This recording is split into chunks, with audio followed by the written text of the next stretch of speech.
remember as I was going out to be taken to the dispensary, he told me, "You go die in the hospital, I'm going to die in this house."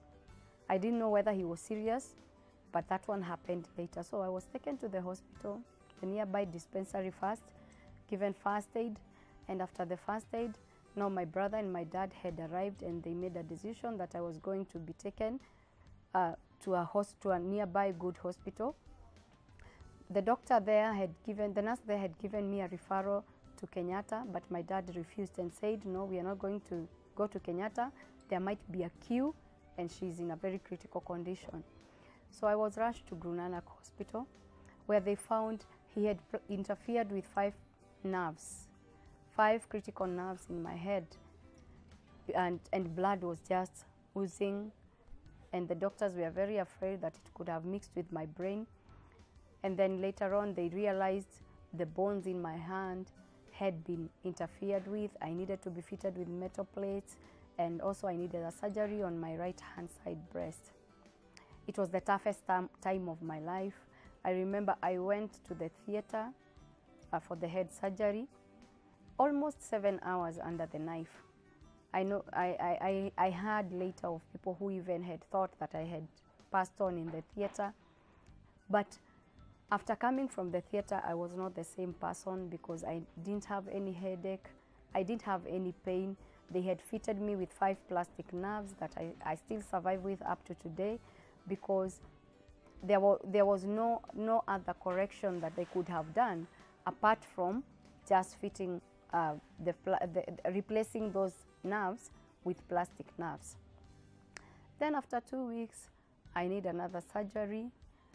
Before the next surgery, I remember after coming from the theater is now when a police officer visited me, who was in charge of that situation, because they had even visited the house and found that he had killed himself. But even before the police officer told me about his death, I remember one of our family friends that they used to work together with, he called me and he told me, "We are very sorry that all that happened to you, but you don't worry, concentrate on your healing because he killed himself." That's how I got the news of his death. Even when this police officer was there trying to record my statement, telling me that there is something she wants to tell me, she was just trying to take me through all this, and I was like, just, you know, I knew what had happened. So I was like, why doesn't she break this news to me? Because I want to heal all these wounds together. And by that time, I didn't care. You know, I had gone through the toughest time of my life. I have gone through domestic violence. I had heard of all that people were saying, because there were people who were streaming in hospital and they could even come and speak some nasty words. Some could come and encourage me, and I was just ready for anything. So when she broke all this news to me, I told her I knew that he killed himself. Somebody had already told me about it, and there was no problem with telling me because I was already concentrating with my healing, and my biggest worry was about my kids at this time. But I knew they were safe because my sister had left with them. So while in the hospital now, we are almost going to the 2nd week where I'm supposed to be taken in for the 2nd surgery. This one now was to happen 2 in a row, my hand and my breast surgery, both of them in a row. Close to 5 hours again under the knife. It was successful, and I came out of the theater now, and I had to learn how to survive using one hand, because it was until I went through physiotherapy after healing is where I came to now start using my left hand. So it was so painful. Then while I'm in the hospital is where I came to realize abuse has got a lot of forms, and I realized now my in-laws had turned this thing against me. My in-laws started accusing me of his murder, and they were saying he killed our son, she killed our son so that she could remain with the things that they had already gathered. And they were very specific, the things that he had already gathered, not the things that we had gathered, forgetting that I was also working. Now, I'm this woman when I'm in hospital, the in-laws break into my house. They decide to walk away with everything, including my own bed. And then I'm like, oh my God, where will I start this journey again? Because I hear it from the neighbors. The house was a scene of crime. No one was supposed to access it, but these ones decided to defy the law and break into the house. I was so much affected by this because, for one, I was not answerable for anything that he did. He committed suicide by himself. He took a knife, stabbed himself, and decided to cut down all his small intestines. That was from the police report, the ones who visited the scene of crime, and they even invited CID officers to collect the information about his death. It was a tough time of being accused. I leave the hospital when I am discharged. My children are here, they see me, and they are all crying. And when I look at my children, I start just imagining what could have happened to them. While I'm still in the house, and I don't even have hope when I'm going to resume work, I get a letter. There is a case that has been filed in court. Responding to the letter by going to court, then I have to be accused of his murder. I had to go to court time and again, until the court came to learn from the OCS who was commanding that police station. The court came to realize that I was not answerable about his death in any way because evidence was put on the table. But the in-laws really wanted me behind the bars, that I could be taken to Langata and serve a jail term that I did not deserve. And I came even to realize and ask myself, how many women and how many men are in prisons for the sins they never committed? So that was my biggest question. And then at this time, I lose my job. The time that I needed my job so much so that I could take care of everything else that I needed, that my children needed. I needed to give them a decent life. I needed to give them education. I needed to dress them. And everything now came to a standstill. Everything was lost. People never knew about this because they could visit me and I could not tell them anything that was happening around my life. I just kept quiet. But one time I just decided to speak out and shared with one of my friends who was who was visiting me very often. And I told her about my situation, and she decided to talk to another friend of ours who was living outside the country, but she had a business in Nairobi. So she took me in, and this is how now I started to build myself again. I started to work again. This is where now I even found, I found hope, but I was not able to work. Actually, she just took me in so that I could get money to help my children and myself with, because my left hand could not have held anything. So I was like, I'm using this right hand, and also this breast had already been operated on.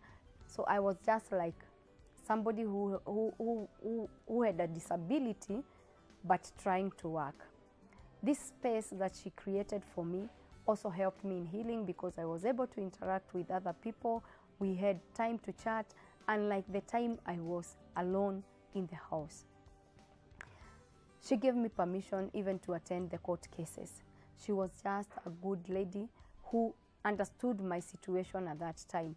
I could tell her, I am going to court in the morning, then at times you find it has been adjourned, you're going tomorrow in the morning, and she never felt it. When I could come and tell her, nothing happened in court, I've been told to go back tomorrow, she just understood me from A to Z. And I thank God because of her, because so many people who go through abuse sometimes don't get people who can understand them. So after this case, this court case was thrown away, now I am told I can file a case because of defamation of character, because these people, they had really tarnished my name saying that I'm the one who had killed. I remember when I went back to the house after I had already spoken to my lawyer who I was given by the state, I told him, I think we are going to follow up on this thing because nobody hates money, because I had been told defamation of character, these people are going to pay you. And I looked at my situation and I said, I need this money so much. But I remember one day when I was in the house, it's when I had just someone speaking to me and telling me to drop it. And I could look around my bedroom and I never saw anyone. I asked myself, who is that speaking to me and telling me to forgive and move on? I never saw this person up to today, but I always say it was God who was talking to me in that way, because you cannot see God. So when I listened to this voice, I remember I called my lawyer. First of all, I struggled with this voice. Then I decided, let me call my lawyer and tell him what is going to happen. So I called him and I told him what I needed this particular moment is you to drop that file. Don't go ahead with this thing. I have forgiven them. And my lawyer was like, for real? Are you for real? Are you okay? Is something wrong? Did these people do anything more that now you want to forget about this? No, I told him no. I just feel like forgiving them and move on. One, I also came to learn, if I could have moved to court and they pay me for defamation of character, they could have used more money because they were from a well-up family against me. They could have used another extra money, then file another case. So I think even up to today, I would be in court trying to solve issues that never come to an end. That was the best time of my life, having forgiven them. Forgiveness is very painful, but it rewards. I decided to move on. The lawyer asked for money because he had already started the process. He had put together the papers, and I told him there is no problem. I looked for his money and we gave the lawyer his money, and we cancelled that case. And it really helped me to move on. One, there was no more court issue. There is nothing as good, especially in Kenya, when you go to bed knowing that you don't have a pending case in court.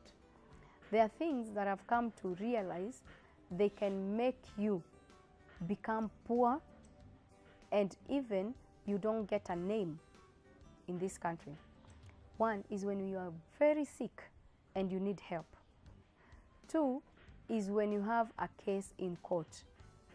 Those two things, they can make you go to the grave very fast, or you can even become have a mental issue, because you're thinking about paying the lawyer. If you don't have a lawyer, you have to be at the office of the DPP trying to request for one, or use other channels to get a lawyer. And this one really makes you feel like you're not a Kenyan, because you have to struggle to get anything that you need, yet you are in need, and maybe you have even come to a point of losing. So this time was the best time, having no case in court. Continuing to struggle now for my children. It helped me. Forgiveness, even after you have been abused, helps in the healing process. And I always tell people, it's not about just forgiving and forgetting about justice, because you can forgive, and then when you forget that you should also pursue justice, then at this time you're doomed. This is where you find you have forgiven somebody.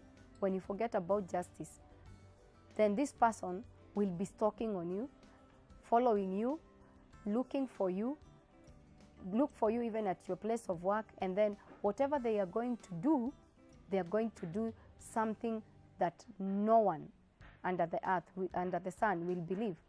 I always tell people, if he would still be alive today, I would have continued going to court and try to get my justice. And this is why I tell people, don't just leave it, because you don't know who you are leaving it to. Anytime you leave something without getting justice, you have opened another loopholes.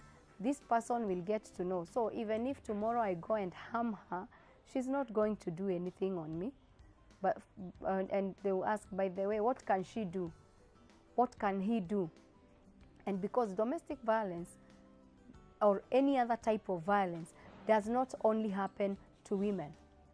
Violence is violence. It happens to children, it happens to women, it happens to men. But statistics shows that women and children, they are the ones who are most affected by violence. One, because of their financial situations, especially women. Two, their roles as women, and their roles also comes together or goes together with their responsibilities. One, a woman will start asking you, what do I do when I'm going through an abusive relationship, yet I have children? What do I do and yet I don't have a job? What do I do, or how will the society look at me? And because I had a holy matrimony in church, if you're a Muslim, maybe you had a Muslim type of wedding, and then they are like, no, I just want to be here and persevere.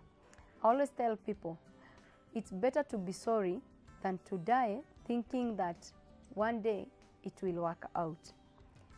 Every time I go to visit people who have been abused in hospitals, I always remind them, when the doctor leaves and when that television set has been put off, you only remain yourself looking up.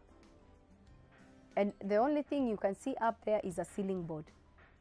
I always tell people, there is nothing as boring in the hospital as you just facing up and looking up to the ceiling board. You can make something better instead of you becoming bitter. Just walk out of that relationship if it is not working.